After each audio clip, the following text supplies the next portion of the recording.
want to talk to you for just a minute about the idea of speed. Speed equals money. And here's what I mean. In business, in life, humans are wired to want things pretty quick. Like, there's a reason every home now has a microwave standard in it.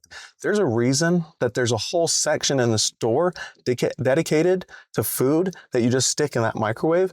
There's a reason there's a fast food restaurant on every corner in the cities.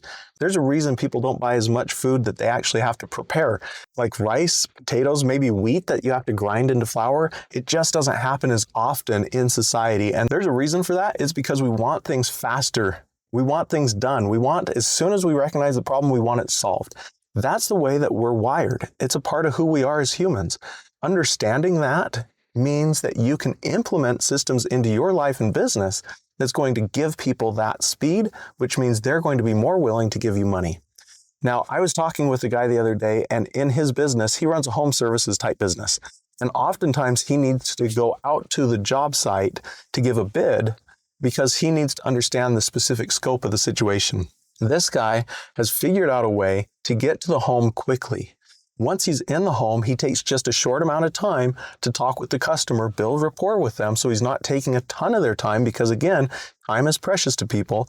Then he walks the job site, goes out, and anyone doing a bid will actually go out to their vehicle, prepare the bid in their vehicle, and then walk right back to the house and go through the bid with someone in that moment.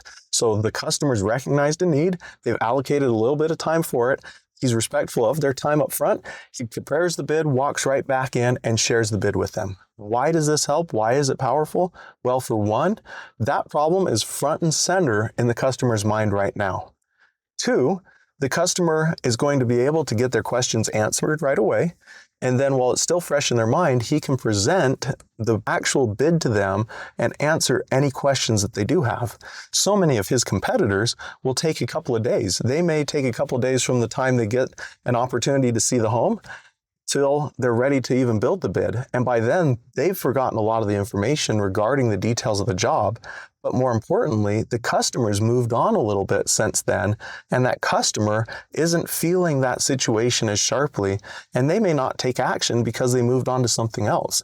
So for them, waiting a couple of days before they send the bid back, and then also not going over that bid in person, not taking that little bit of time to help answer those questions, means they're sowing confusion in the eyes of their customer. And if they took 3-4 days to get the bid back, the customer's probably, at least at a subconscious level, wondering, if the contractor is taking this long to get me a bid, how long are they going to take to do the job? And again, the speed equals money. So the faster you get through that stuff, the faster you build that rapport, the faster you build the trust, the faster you solve those problems for the customer, the faster you answer their questions, the more likely you are to get the money.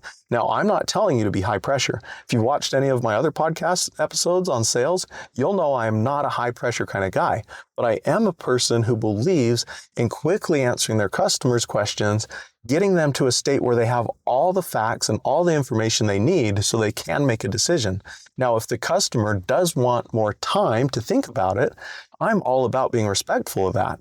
But while the customer's thinking, it can be extremely beneficial to reach back out in a supportive way and making sure that you're checking back in with them to build that trust with them. Because if you do that while they're thinking about it might mean they're getting bids from other people. So if you're checking back in occasionally, you may be able to help them solve questions that come up when they're talking to other companies. And again, build that trust in ways the other companies don't, and they'll see the difference and go with you. So the home services is just one example. This extends to all areas of business. The faster that you can solve problems for people, the faster you can make more money, and the higher probability you're going to get the job. So again, if you want more money, make sure you're solving problems faster than your competition does. Now, this principle extends well beyond just sales. It extends to all aspects of our life, and it doesn't have to be money. I should have started this by saying the rewards in life oftentimes are given to those who take action. And what I mean, the people who wait around and think about something for months don't accomplish anything.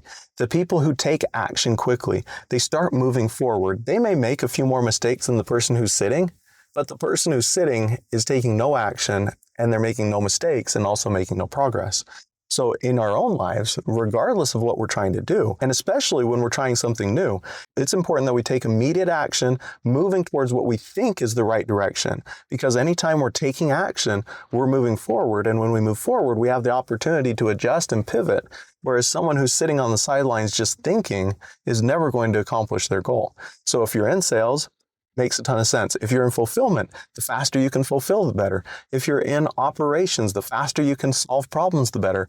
And if you're just trying to accomplish things in your life, taking some action will always lead you closer to your goal than taking no action at all. Even if it's a misstep, it's going to give you the ability to reflect and pivot so that you can make it to that end goal that you're looking for.